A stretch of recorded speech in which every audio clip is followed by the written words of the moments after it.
किरण, नाशिकमध्ये सिंहस्थ कुंभमेळ्याची तयारी केली जाते, मात्र महागाईने आता नवा उच्चांक गाठल्याचं पाहायला मिळतंय। नाशिकमध्ये काय स्थिती?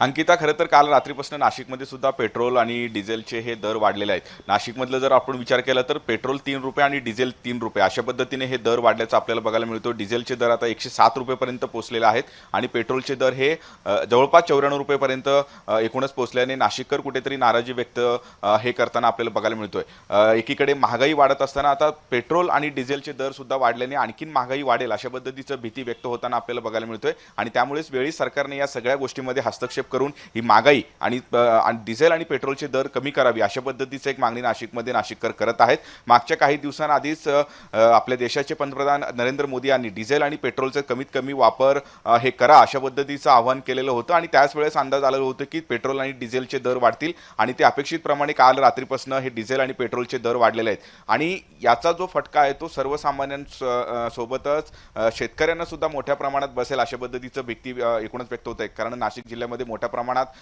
कांद्याचं उत्पादन होतो, भाजीपाल्याचं उत्पादन होतो। जेव्हा कांद्याचं ट्रान्सपोर्ट असेल, भाजीपाल्याचं ट्रान्सपोर्ट असेल, हे सगळं ट्रान्सपोर्ट महागणार आहे आणि त्याचा निश्चितच फटका जो आहे तो जे आहे ते शेतकऱ्यांना सुद्धा बसेल अशाही पद्धतीचं भीती व्यक्त होताना आपल्याला बघायला मिळतोय। कारण नाशिकमधून मोठ्या प्रमाणात भाजीपाला हा मुंबईला जातो आणि कांदा वेगवेगळ्या ठिकाणी महाराष्ट्रातच नव्हे तर संपूर्ण देशामध्ये नाशिक जिल्ह्यातला कांदा एक्सपोर्ट होतो। त्यामुळे या सगळ्या गोष्टींचा फटका, महागाई असेल आणि त्याच पद्धतीने पेट्रोल डिझेलचे वाढलेले दर असतील, या सगळ्या गोष्टींचा फटका जो आहे तो शेतकऱ्यांना बसण्याची सुद्धा आता भीती व्यक्त होताना आपल्याला बघायला मिळतोय आणि त्यामुळेच आता सरकार या सगळ्या गोष्टींमध्ये हस्तक्षेप करून हे वाढलेले दर आणि महागाई हे कमी करण्यासाठी नेमकं काय पाऊल उचलतं हे बघणं महत्त्वाचं असणार। निश्चित, त्यामुळे प्रशासनाच्या आणि सरकारच्या या आगामी काळात नेमकी काय पावलं उचलली जातात याकडे आपलं लक्ष असेल। तुर्ता तुम्हा सगळ्यांचे खूप धन्यवाद तुम्ही दिलेल्या सविस्तर माहितीसाठी।